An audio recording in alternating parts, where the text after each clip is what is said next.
Ilmunya bin siapa? Ilmunya kamu bin siapa? Oh, ilmu saya bin Habib Taufik. Ilmu saya bin Habib Salim. Ente belajar, kalau ente nganggap anak guru. Ilmunya ente bin siapa? Bin Habib Muhammad, bin Farid Al-Mutahhar.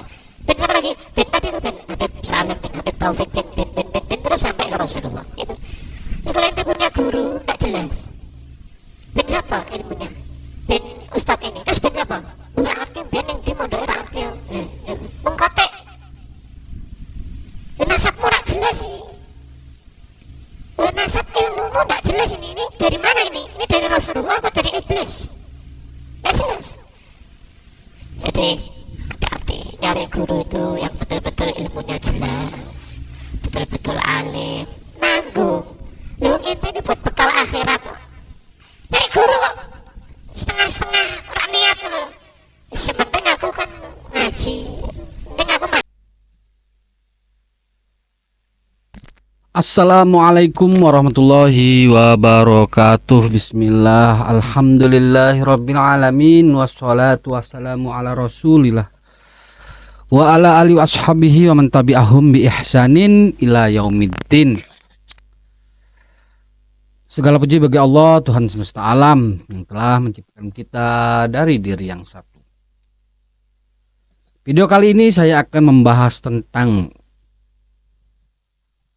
sanad, kritik tajam berkaitan fenomena sanad, dan sanad yang menjadi sebuah dua kekuatan bagi kalangan orang-orang yang anti terhadap Salafi yang digelari Wahabi untuk mempromosikan kelompoknya dan merendahkan kelompok orang-orang yang digelari Wahabi dengan istilah tidak bersanad, tidak bersanad, tidak bersanad. Tuh penting tuh. Tadi saya mengatakan dua kekuatan ya. Yang pertama itu dua pilar mereka dalam membangun masyarakat pengikutnya untuk anti dan merasa mereka ini mempunyai kekuatan kebenaran, yaitu dua pilar. Yang pertama berkaitan sanad. Yang kedua itu narasi sanad. Yang kedua narasi ungkapan, yaitu yang kemarin saya bahas, yaitu barang siapa yang tidak belajar agama tidak berguru maka gurunya adalah setan. Nah, ini dua kekuatan pilar mereka dalam berdakwah, yaitu satu, mempopulerkan ungkapan barang siapa yang belajar agama tidak melalui guru maka gurunya adalah setan. Itu ungkapan andalan mereka. Yang kedua adalah belajar agama tuh harus bersanad. Kalau tidak bersanad, dia tidak akan sampai kepada Rasulullah. Dengan definisi sanad yang mereka promosikan ya, bukan dalam segi sanad yang dimaukan oleh para akademis dunia intelektual dalam beragama, yang menjadi kesepakatan dari definisi sanad secara bahasa maupun secara istilah. Jadi itu kekuatan mereka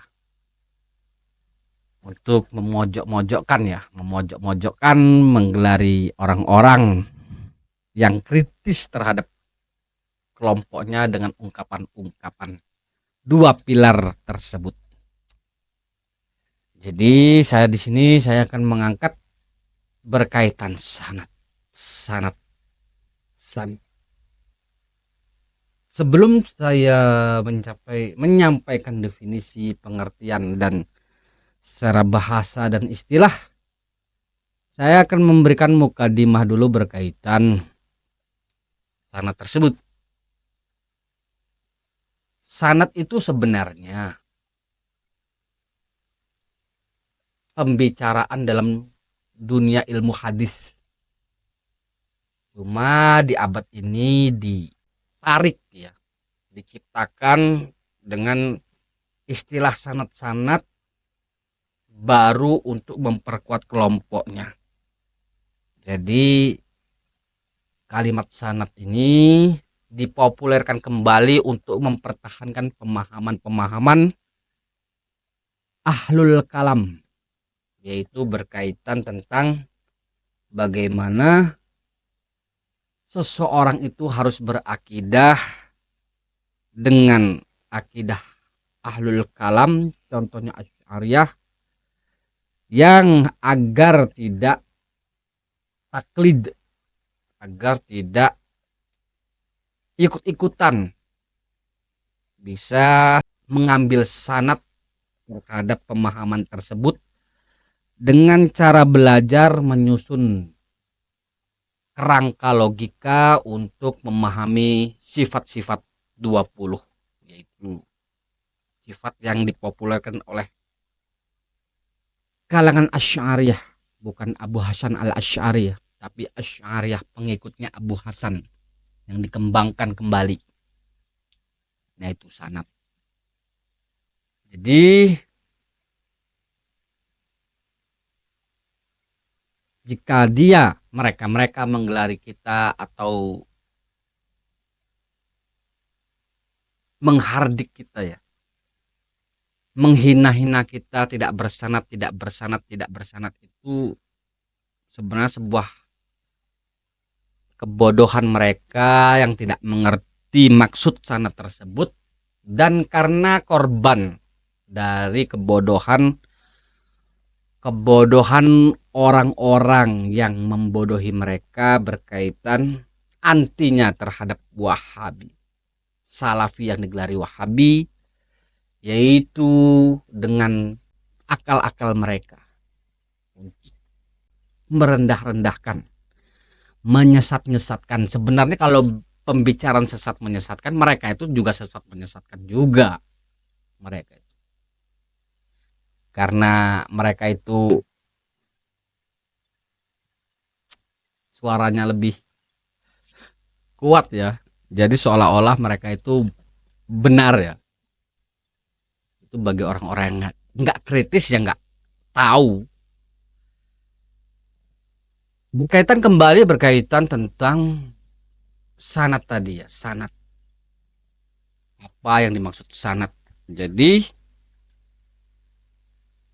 jika kita kritis lagi ya, lebih kritis menggunakan logika berpikir mereka untuk mengembangkan sanad yang mereka maukan, yang mereka galakkan, sebenarnya ini bumerang untuk mereka sendiri ya. Yaitu bagaimana jika kita telusuri berkaitan sanad pemahaman dari Abu Hasan al-Asy'ari ini akan sampai kepada Mu'tazilah ya, Al-Jubai, sanad pemahamannya ya.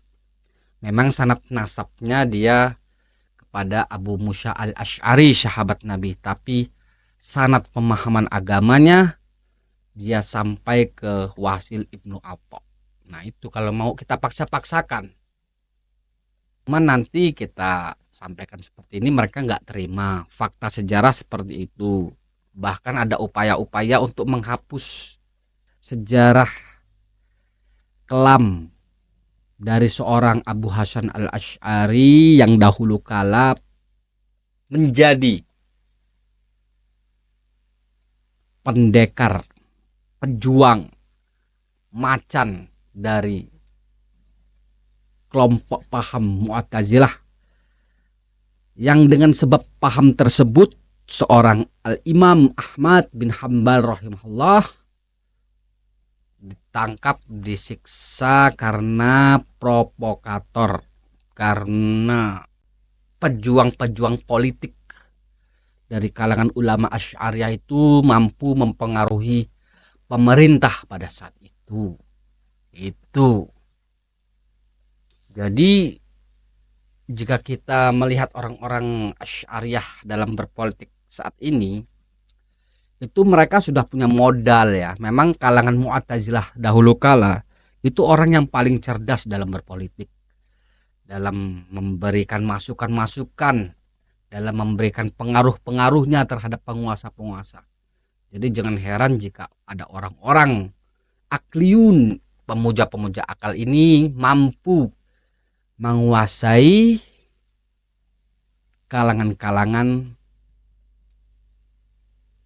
pemerintah karena mereka mempunyai dasar, mempunyai ideologi, mempunyai sejarah yang mampu berpolitik dalam menguasai pemerintah-pemerintah Islam di zaman dinasti Abbasiyah dan dinasti Umayyah, dan yang paling populer adalah pada saat dinasti Umayyah.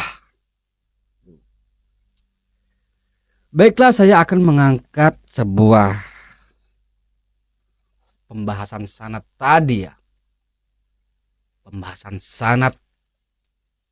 Apa itu sanad? Sanad. Sanad itu secara bahasa berarti yaitu yang bisa dijadikan pegangan atau dapat juga diartikan sesuatu yang terangkat tinggi dari tanah. Definisi sanad secara istilah para ahli hadis menurut Syekh Manna Al-Qattan, jalan yang menyampaikan kepada matan, yaitu rangkaian rijal perawi yang menyampaikan kepada matan. Jadi orang-orang yang menyampaikan suatu berita hadis-hadis Nabi. Dinamakan sanad karena para hafiz ahli hadis bersandar kepadanya dalam menentukan sahih dan dhaifnya suatu hadis. Jika berbicara sanad itu maksudnya ilmu hadis, bukan sanad-sanad mereka, sanad-sanad pemahaman alias taklid, bukan itu yang dimaksud para ulama itu secara akademis ya. Jika berbicara sanad itu maksudnya sanad hadis, pembicaraan tentang hadis Nabi. Jadi jika ada seorang yang membaca hadis Nabi yang diriwayatkan Imam Bukhari atau Imam Muslim atau Imam Nasyai atau Imam Tirmidzi atau Ibnu Majah, jika memang itu benar-benar hadis Nabi yang sahih, contoh dari Aisyah, tidak ada bagi Nabi sholat sunnah yang lebih dipentingkan olehnya daripada 2 rakaat fajar, yaitu sholat sunnah sebelum subuh. Barang siapa yang sholat sunnah sebelum subuh, itu lebih baik dari dunia dan seisinya. Jika ada seorang mengamalkan hal tersebut, berarti itu orang tersebut sudah bersanad sampai Rasulullah SAW. Itu sesederhana itu. Jadi nggak pelik ya, nggak seperti sanad-sanad pemahaman yang mereka bangun untuk memanipulasi sebuah pengertian yang benar-benar akademis dan dipopulerkan dengan pemahaman-pemahaman mereka. Padahal yang benar adalah jika berbicara sanad itu adalah sebuah pembicaraan hadis, tidak ada yang lain. Tuh. Pentingnya sanad dalam Islam. Nah, ini sejarah sanad. Kenapa penting? Setelah wafatnya Rasulullah SAW, para sahabat radhiyallahu anhum saling meriwayatkan satu sama lain hadis yang mereka dengar dari Rasulullah SAW. Demikian pula dengan para tabi'in yang datang sesudah para sahabat. Mereka meriwayatkan dari para sahabat. Mereka tidak berhenti dari menerima hadis apapun yang diriwayatkan oleh para sahabat Nabi SAW. Kondisi semacam itu terus bertahan hingga terjadilah kondisi kacau balau fitnah yang menyebabkan terbunuhnya khalifah yang lurus Utsman bin Affan radhiyallahu anhu. Kejadian tersebut diikuti berbagai perpecahan dan perselisihan, muncul berbagai kelompok dan aliran bid'ah. Upaya untuk melakukan rekayasa terhadap sunnah meningkat sedikit demi sedikit. Setiap golongan mulai mencari alasan pembenaran bid'ahnya dari nas-nas yang disandarkan kepada Nabi SAW. Ketika itulah para ulama dari kalangan sahabat dan tabi'in berhati-hati dalam menukil hadis. Mereka tidak mau menerima hadis kecuali hadis-hadis yang mereka ketahui jalurnya, dan mereka merasa tenang kepada kethikohan para perawinya dan sifat adilnya. Adil di sini berarti orang yang tidak tenggelam dalam dosa besar dan hal-hal yang merusak marwah atau martabat, bukan sebagaimana yang dikenal dalam bahasa Indonesia. Hal itu melalui jalan isnadnya. Para muhadis, ahli hadis menggunakan istilah isnad dan sanad dalam satu makna menurut Badruddin Ibnul Jamaah. Tuh, jadi penggunaan kalimat sanad, isnad itu dalam dunia hadis, bukan dalam dunia fikih atau dunia pemahaman. Sanad pemahaman alias taklid itu yang lagi dibangun oleh mereka tuh seperti itu. Sanad-sanad yang mereka bahkan sudah menjadikan bisnis ya, dijadikan bisnis ijazah. Jadikan bisnis ijazah. Padahal sanad yang benar itu maksudnya adalah sanad dalam dunia hadis. Imam Muslim telah meriwayatkan dalam mukadimah kitab sahihnya dari Ibnu Sirin rahimahullah perkataannya. Dulu mereka tidak bertanya tentang isnad. Setelah terjadi kekacauan besar fitnah, mereka berkata, beritahukanlah kepada kami nama-nama perawi kalian.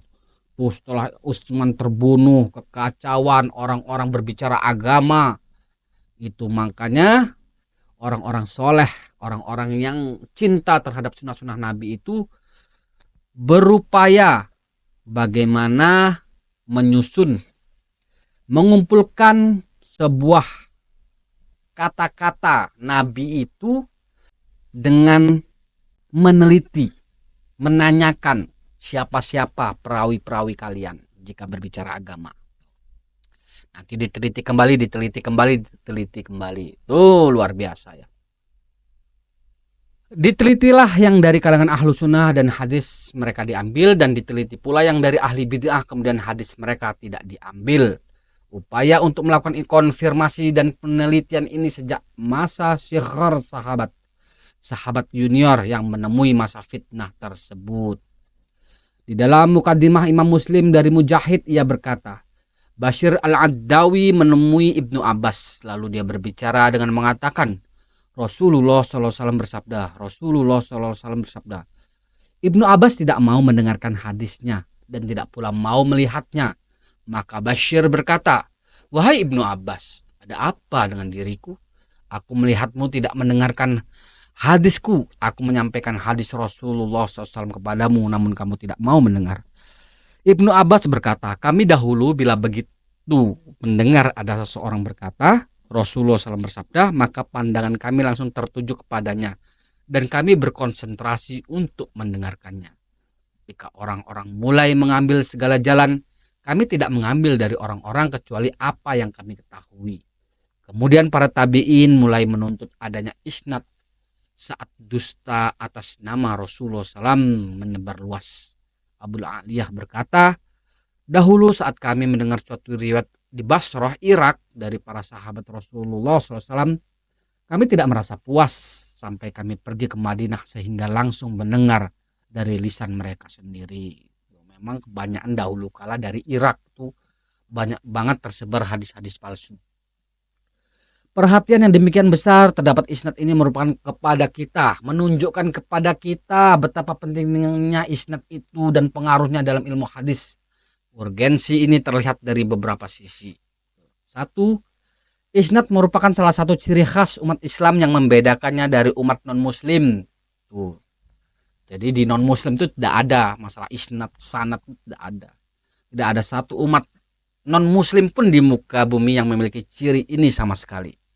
Tidak didapatkan cerita dari umat lain adanya perhatian terhadap para perawi berita-berita dan hadis-hadis Nabi mereka sebagaimana yang dikenal di kalangan umat Islam. Abu Hatim Ar-Razi berkata, tidak terdapat di dalam umat-umat semenjak Allah menciptakan Adam orang-orang terpercaya yang memelihara peninggalan para rasul kecuali dia kalangan umat Islam ini.